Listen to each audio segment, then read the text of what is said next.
Bonjour et bienvenue à cette vidéo qui s'adresse aux parents et qui vous donne la pensée positive des défauts de vos enfants. Je suis Gianna Régis, je suis coach scolaire et parental et je vous offre cette vidéo pour vous aider à penser positivement les défauts de vos enfants et surtout à avoir une communication positive avec eux autour de ces défauts.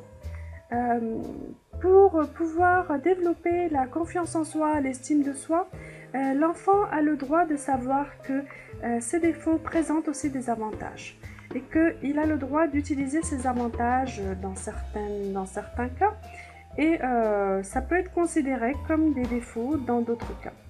Alors, pour pouvoir se rendre compte que ces défauts présentent des avantages, il est très important d'avoir une communication claire dessus. Savoir recenser ensemble les défauts de mon enfant et pouvoir y trouver les avantages qui vont avec. Beaucoup d'enfants sont critiqués pour leurs défauts. Par exemple, il est trop timide, il est trop bavard. Ça se reflète beaucoup dans les cahiers, dans les cahiers de classe. Et l'enfant revient avec un bulletin de notes où c'est écrit « oui, trop bavard, trop timide, ne communique pas ». Et finalement, il a tendance à penser que c'est quelque chose de négatif. D'où le fait d'avoir une communication là-dessus. Alors, pensons à l'aspect positif de ces points faibles pour les encourager. Alors, on va prendre chaque défaut. Alors, introverti peu sociable. Pourquoi est-ce qu'il est introverti peu sociable? Parce qu'il veut avoir la solitude pour se ressourcer. Il a besoin de se ressourcer. Donc, ça présente un aspect positif. Alors dites-lui qu'il a le droit d'aimer la solitude pour s'y ressourcer et que de temps en temps, c'est bien d'aller aussi vers les autres. Autre élément, il est bavard. Professeurs généralement s'en plaignent beaucoup. Trop bavard. Dites-lui qu'il a le droit d'être communicatif et de converser avec les autres. Pour cela, ce serait important d'instaurer des moments où l'enfant communique avec ses amis. Par exemple, que les amis puissent venir à la maison pour pouvoir discuter ensemble. Que l'enfant puisse parler avec ses amis pendant la pause. Alors, timide et rêveur. Alors, l'enfant a le droit de choisir la réserve et la distanciation.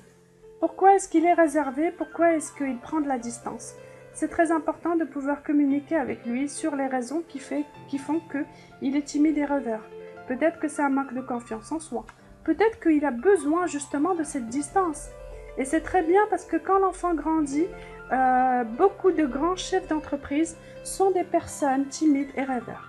Montrez-leur toujours que parmi les personnes qui réussissent le mieux, qui réussissent le plus, il y a des gens qui ont ces défauts et ces qualités-là. Il est impulsif? Dites-vous qu'il a le droit d'être spontané et vif.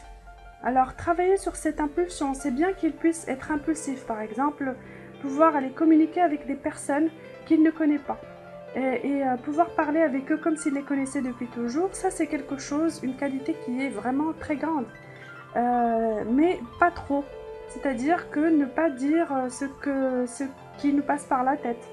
Ça peut être par exemple, ça peut se révéler quelque chose de négatif à l'examen, ne pas organiser tout son savoir et le dire de façon non organisée, ça peut venir de l'impulsion. Mais ça peut présenter aussi des grands avantages. C'est quelqu'un qui va avoir beaucoup d'imagination, qui va avoir de grandes idées, des idées différentes. Alors, il a peur de tout. Il a peur de tout, ça peut venir aussi de la prudence, c'est-à-dire trop prudent. Mais c'est très important aussi de savoir recenser d'où viennent ces peurs. Peur de quoi? Quelle est l'origine? Pouvoir remonter à l'origine de toutes ces peurs et les surmonter. Et aussi imprudent. L'enfant est imprudent. Dites-vous qu'il a le droit d'aimer le risque. Alors, ce serait intéressant d'avoir une communication claire avec lui sur qu'est-ce qui est risque mesurable, jusqu'où prendre des risques.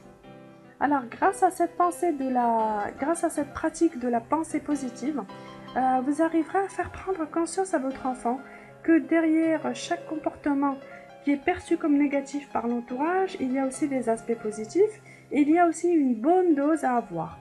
Trop de doses ou trop peu de doses. Donc savoir doser aussi ses comportements.